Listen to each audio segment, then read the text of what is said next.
Chuck, thanks again for inviting us up here. You guys have done a great job thus far today.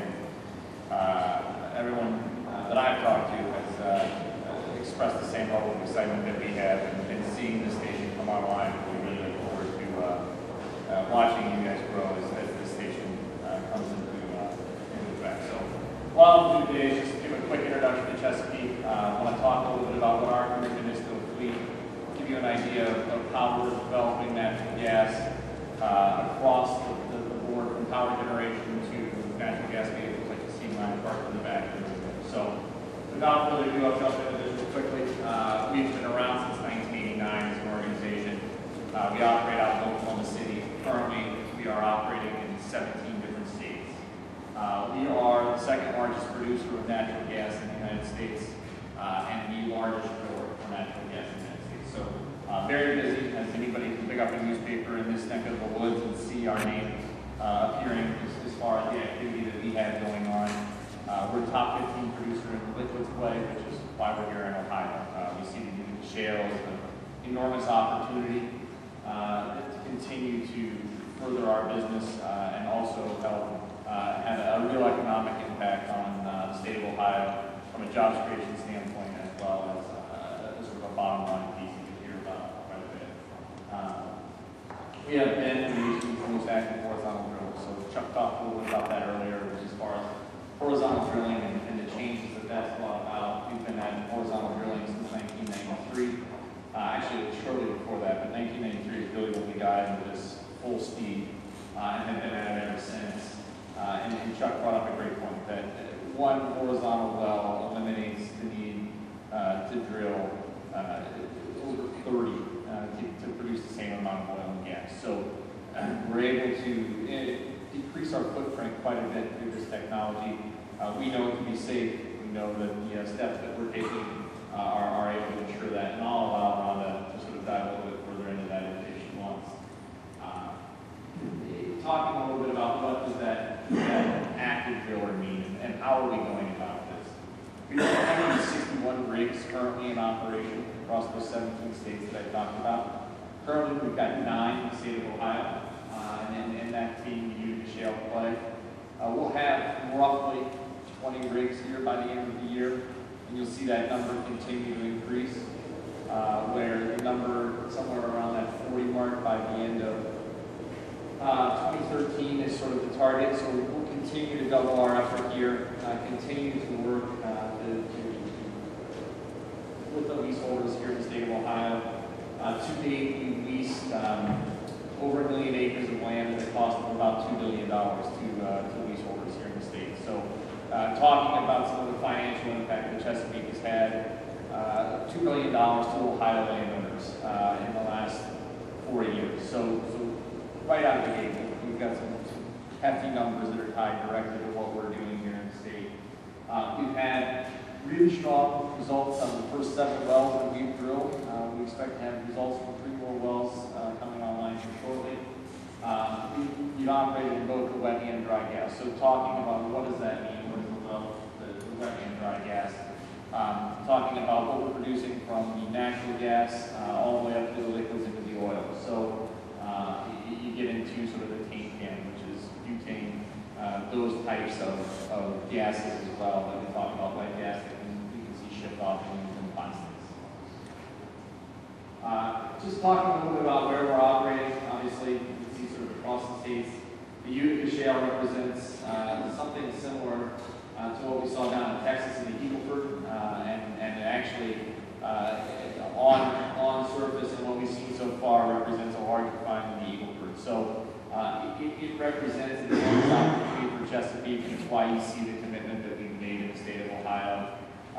And that gets into really talking about where my area of expertise is. I'm more on the piece of how do we create the demand for natural gas. And one of the big areas that we see outside of power generation and using it to heat your home is in the natural gas and the compressed natural gas space for vehicles. And so Chesapeake has made a commitment to help create infrastructure development and also do this type of outreach as well as converting our own fleet. So I'll talk a little bit about what we're seeing today and where we can see this going. why we need to switch to natural gas and why Chesapeake has made that commitment to switch to natural gas. A little bit just sort of about what we're seeing as benefits. I won't spend a lot of time here because I feel like we've maybe covered these bases. And I can see lunch sitting at that table over there, and that seems a little bit more appealing. A couple of things that are important to touch upon, just some of the numbers that we're seeing, and they're growing.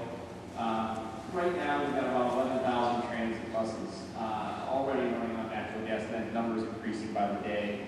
I don't know if anybody saw yesterday, David Steiner of Waste Management was on Mad Money with Jim Cramer talking about their commitment to natural gas. We see that as a huge win in the refuse truck area. So something that we will continue to help promote us in that space. School buses continue to be a win as well. We talk a little bit about our fleet, a little bit different than Smith Gary's fleet and the heavy duty application. Chesapeake tends to be that light duty application that we're talking about in the back of here. The 250 pickups, the Tahoes, that type of light duty passenger vehicle that we all drove here today. We've got about 5,200 vehicles. This chart here is a little bit dated, but we've got about 5,200 vehicles in our fleet currently. Of that, we've got about 1,200, as it stands right now, natural gas vehicles out on the road. That number by 2014, that 5,200 number that we're talking at the top will be the exact same as that total NGV count at the bottom. That is a mandate of our organization by 2014 that we will be a 100% natural gas vehicle fleet. So what does that mean for me here in Ohio? It means I've got to help Chuck and other people like Chuck fill a whole heck of a lot more stations. Ultimately, we can't ask our guys who are out in the field every day with the rigs to convert and drive on natural gas if they've got to drive 20 miles out of the way to get it. So what we're doing is bringing capital to the market to help build those stations with partners around the state and around the operating area that we're in. We continue to do that to help bring these stations online. We'll look to do that with major retailers, distribution companies of fuel, wherever we think that there might be an opportunity for our fleet and other fleets to continue to fill up and utilize natural gas. Talking about some of the numbers, in that down here at the bottom. As we start to add this up, our annual fuel savings from our total fleet conversion will be more than $11 million a year. Right now, we spend about $42 million on fuel per year. So we are a large consumer of foreign oil, which if you've heard our CEO talk at all, he is not a huge fan of. So that number of 11 million becomes that much more appealing when we talk about ending the addition to OPEC that we currently are fighting and trying to wean ourselves from. So talk just a little bit about where these fuel saving come from in the course of a year for an average vehicle like mine. I will undoubtedly hit that 30,000 miles this year. Where we talk about that, 30,000 miles at 13 miles per gallon, 2,300 gallons of fuel that we talk about. If I'm driving my truck, which is a bi-fuel Tahoe, with an IMCO kit on it, we'll see about $2,700 in savings in just my truck alone if I'm able to hit that 80% number. Right now, I'm probably close to 40 of my utilization on natural gas.